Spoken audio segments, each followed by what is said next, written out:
So one of the big things, and again, it's the fundamental point of what I've been looking at is what we might call different conceptions of learning.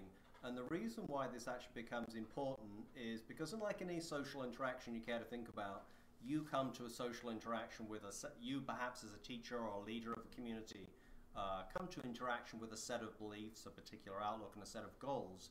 Your users come with goals, outlooks and a set of beliefs as well. And it's as much as a matter of understanding where your users are coming from and help them to develop.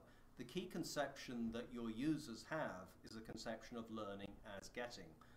Every user you have and are dealing with has probably sat in a classroom for many, many, many years.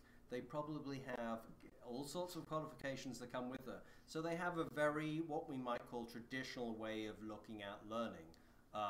Now, it is both an advantage and a disadvantage. It's an advantage to the extent that they can find resources in your community, find people who have answers to questions that they have.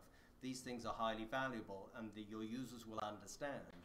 The challenge it comes to when you actually want to, and this is kind of where the leadership of a community becomes important, is developing that sense, broader sense of a community of people who interact, developing the sense of a community that has a particular outlook, that has a much richer context than simply getting. So this notion of communities, which is often you'll hear the term communities of practice, is a much richer cultural, much richer contextual conception of learning. And that's where your users need help, is actually making that step from a very simplistic getting notion of learning into a bit more of a rounded and much richer sorts of learning environment.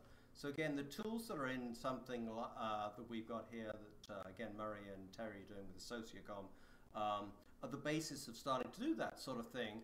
And what I look at is more the people side of how do we actually help that, how do we really want users to experience that.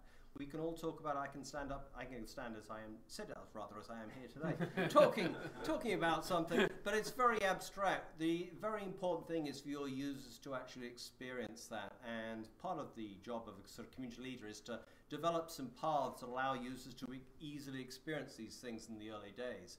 Because there's a light effect of a light going on, much as when you remember when you first learned something in math back in when you were very young at school, there was an aha moment. And again, the users, once they actually start to go through these communities and have these sorts of interactions, go, ah, you mean I can do? Yes, you can.